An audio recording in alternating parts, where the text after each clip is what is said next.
Alléluia. Bandeko, toza ko continuer kati na émission oya la vérité pas zali ko gobela mokanda Genèse 37 tina 50 kuna nde tozali ko gobela makambo ya Joseph. To sukela ki avant tozo répondre biso ete nzala esili ko kota bana Israël bana Egypte nyonso bakoyi ba esclave na se ya Pharaon sous ordre ya nani ya Joseph. Mama ani, oza la question moni olinga ko poser na tant tozo ki répondre biso wana. Bon, le campo, moko na bosana ko na oyo mwasi ya Joseph azali pe na problème na bana Pharaon lisusu. Wana olobaki yango te. Ah merci. Pona bandeko oyo bayebi te nini yango elekaki kati na Egypte na place ya Joseph na libala na mwana ya Dina qui est Azenati. Okoya komona ete mwana azali telema kitoko. Pharaon azali na mwana ya mobali moko kaka. Mwana wana alingaki abala Azenati ke mwana na mwasa nani? Ya Joseph. Ya bata Joseph. Akoma yako influencer mwasi oyo azala nini? Makamu na yeba tamblo na ye.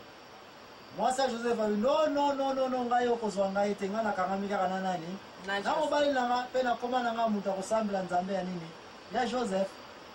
Na makambo wana ngana nini kosala yango te. Ayeko monte Joseph kuke ko Joseph fa koma ebembe fa boma ye. Makambo ono okuta ona mokanda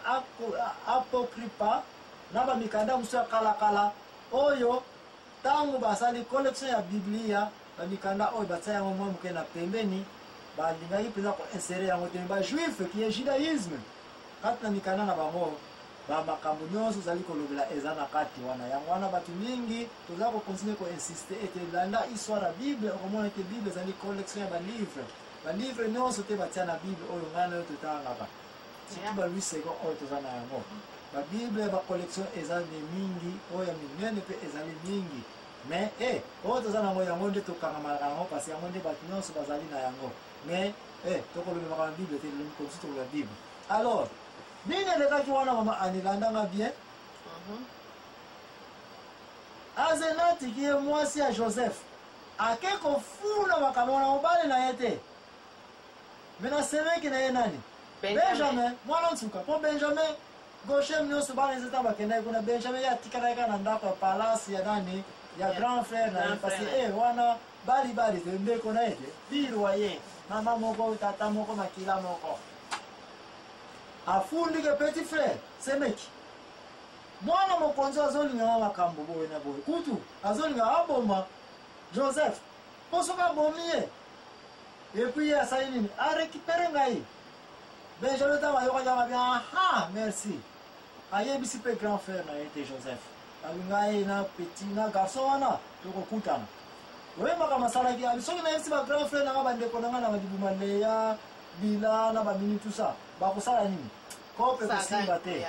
bakopesanga conseil tika kaka ke toza na mboka mopaya nenga nayebi kuni na komonte Benjamin na mokuse a trouvé bana ya ba grand frère na libumu kaka ya Leya kiye libumu Leya ye moka mtabotamaki mekeba Bila alaki servante nani ya Rachel elinga bake bana ni bala botaki ye Bila Gad na Dan baza ba grand frère automatique le plus approché à nani ya Benjamin na Joseph parce que bana ya Rachel a trouvé les deux grands frères qui étaient là comme ça boy to ko sala nini conclusion batiraki to ko monter garçon na ku to ko boma mwana ya Pharaon bango nde batu babomaki mwana ya Pharaon tamba bomie Azenati mwasi ya Jacob ya Joseph nde akesi ko signaler famille ya garçon qui est famille ya roi que na ye ko senga pardon penza te mais bon comprendre que kuba ngama motana la gibo ina boy et le kola Pharaon sa kata de la pa janda ete nini ke makambo nyonso na Egypte yo Joseph numéro 1 pouvoir moko ezalaki ya makambo wiko sala ezate bref mwasi ya Joseph na bandeko ya Benjamin babomaka mwana ya Pharaon likolo ya kotante kotouche mwasi batanani ya Joseph kuna nde tosilisi mama ani sikotokene kwatake na sujet tani liwa ya nani ya Jacob yo yebisanga avant liwa ya Jacob nina mo esalaki na minute suka comment Jacob alingai ko benire bana yenu spasa ni ko kufati na television na histoire wana amen hallelujah hallelujah amen hallelujah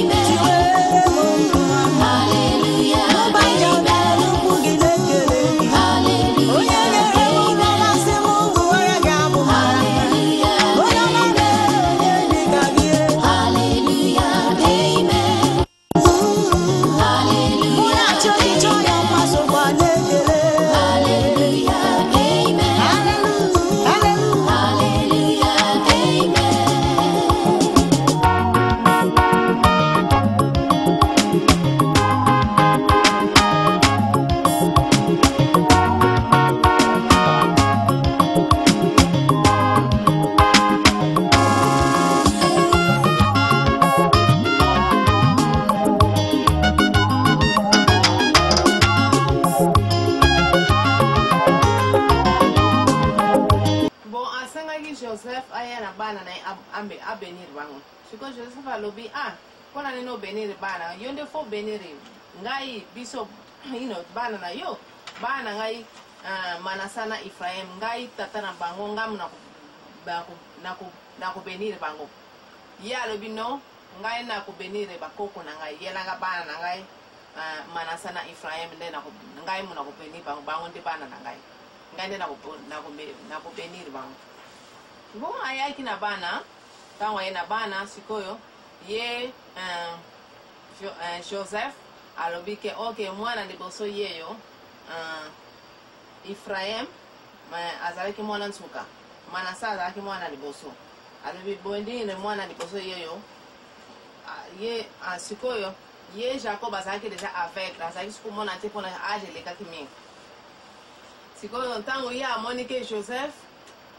atie mwana liboso na droite na ye et puis azwi mwana mibale na gauche po mwana liboso ye nde akozwa bénédiction liboso sikoyo ye azwi maboko arenverse yango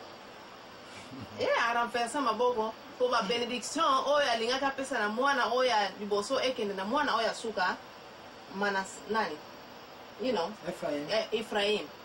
sikoyo ye Joseph alobi papa maboko osali yango eza na erreur renverse maboko na yo Jacob alobi na nayebi oyo nazosala yo talela ngai ti abeni bana dasi merci mingi ani rezo awa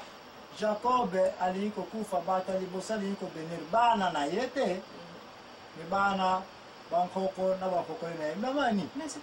oso yoka na société na bino loba na yo ya ponga na kamfale ya beni bana na ye moko Joseph na linga beni bana ye moko ndenge nini ya tsokena ko wela ka ko beni bakoko na ye bakoko na fallait Joseph ye moko abeni bakoko na ye merci likambo lobi Joseph ke sona zalaki na ngome papa yo benir biso bana poni yo zo benir banani bakoko let na yo alobaki na yo aboye ke ba soko tali bien truc eza koleka awa Joseph azalaki na mayele moko ya kosakana te na bénédiction moko ya kosakana te à tel point que même Jacob et papa na bango akomaki na difficulté ya koya comprendre comment petit oyo mwana oyo aza na degré oyo kasi kobosana te ayebaka yango banote nde kaka kala ya te lune étoile soleil na baétoile bafukamelaki ye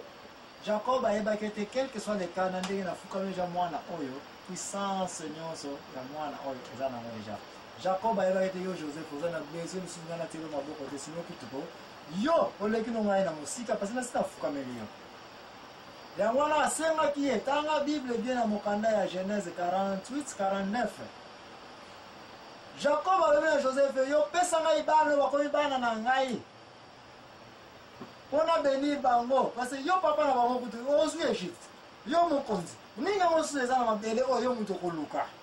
osi ole osi otondi koleka biso nyonso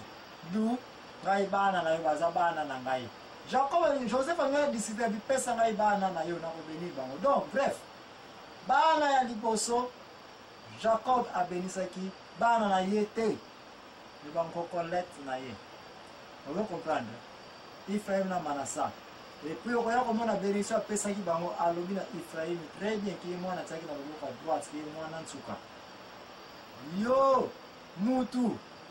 okosala nini okozala une grande puissance de nation bato nyonso bakose regroupe tout autour na yo oyo so émission ya juge tosalaka Ephraim Joseph apesaki mabele nini ya Ephraim place wana koya kokuta na suka na koyebisa yo bato nini makambo elekaka wana me na mokanda saka osi otanga yango deja tosoguna na nini ya juge okoya komona Ephraim Gilead Silo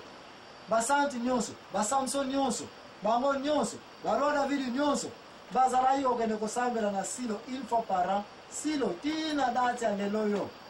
puissance ya kosakana te ezali kaka place wana awa tokomi na point où Ephraim mwana nsuka ye mutazwi la plus grande de bénédiction par rapport à bana nyonso ya ligne nyonso ya Jacob ozolanda ngai après kabénir ye Jacob azwaki Joseph azwaki eloko moko te parce que Joseph ale na nsima ya bana sinoki ye kutu azatia mokonzi asasi na besoin ya bénédiction te de place wana abengi bana nyonso batikalaki mwana ye bana abengaki Ruben akandoli baba mimi balobaki o Jacob béni ses enfants bana